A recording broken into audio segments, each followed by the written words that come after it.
The rich. Those with big money are often seen as the white whale of banking.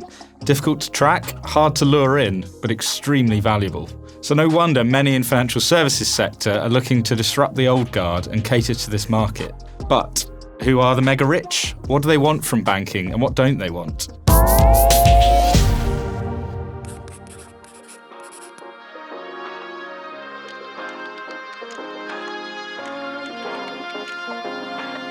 Even within this segment, you have different levels. You've got high net worth, someone that has a mere $1 million in liquid financial assets.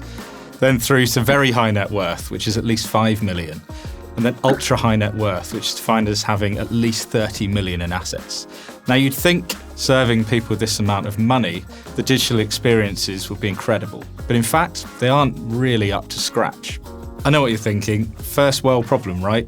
Well, actually, statistics show that ultra-high net worth individuals hit a record high in 2021, and that offers an ever-increasing, very high-value potential customer base within this bracket.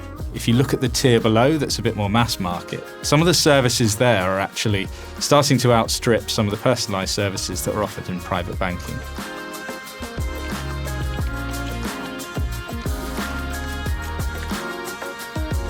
So if we think about the complex financial lives of these individuals, we can start to treat them like a small business. They might have staff, they might have different generations of family wealth, they might have properties in different locations, they might have an art collection. And if you compare that and the managing of that, actually if you think about a small business, they have different departments, or they're managing multiple staff across different projects. Imagine all of the money and the incomings and outgoings of a business all being in one place. It's just not going to work. So for a high net worth individual, including utility around cash flow, efficient use of money, currencies, or even down to payroll are all things to consider.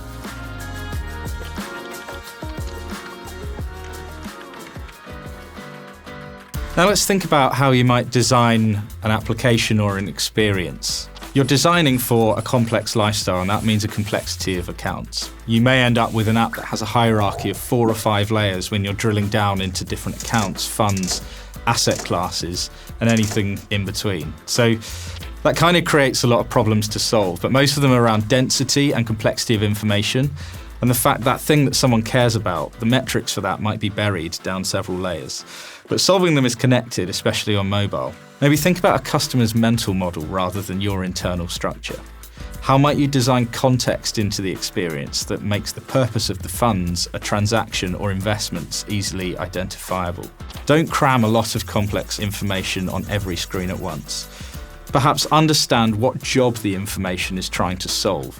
What does someone actually want to learn? What is the thing that keeps them awake at night? And think of how you can surface that.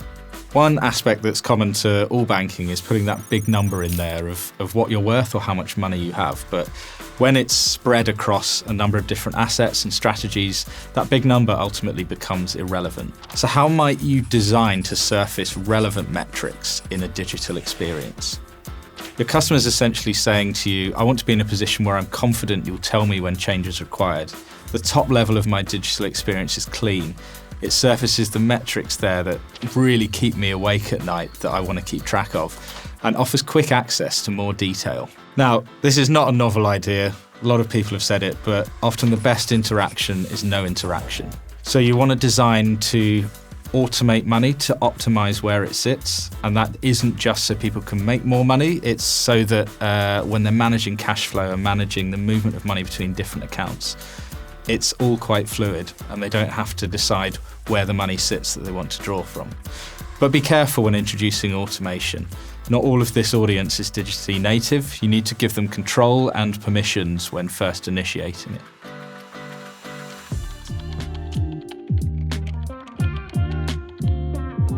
So we've explored a bunch of things you should do, but there's a bunch of things to avoid as well. There's a great statistic that 70% of widows change their financial advisor after the death of their spouse.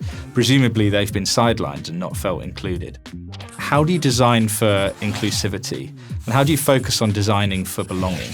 Looking beyond a stereotypical high net worth individual. One way is through inclusive language, and this should be baked down right into UX writing on every screen. Another don't for really creating a groundbreaking experience Don't just focus on functional jobs to be done. You have emotional and social jobs as well.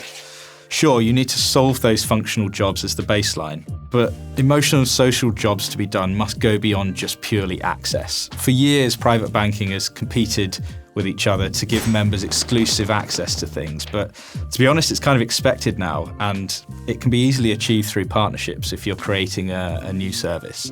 Look at emotional and social jobs beyond the individual. High net worth customers broadly think about the purpose of their money in 3 rings. The first is fairly well catered for. It's around the individual. The next is around their inner circle, the people they care about and how that money can work for them. But the final one, the outer ring, is around impact or footprint that their wealth can have. Take the emotional and social jobs for that outer ring of, that impact footprint, and the most obvious is philanthropy. So while that's, fairly well covered by a lot of private banks, how might you go further to not just help people have an influence in communities they care about, but use partnerships and data to drive a more rewarding, more impactful two-way emotional connection with the impact that their money is having? To be honest, the possibilities are exciting. There's a lot of opportunities to make private banking much, much better. But there are a lot of ways to win just by getting the design basics right. So if you're thinking about attracting the mega rich to your platform, you might be surprised just how far simple takes you.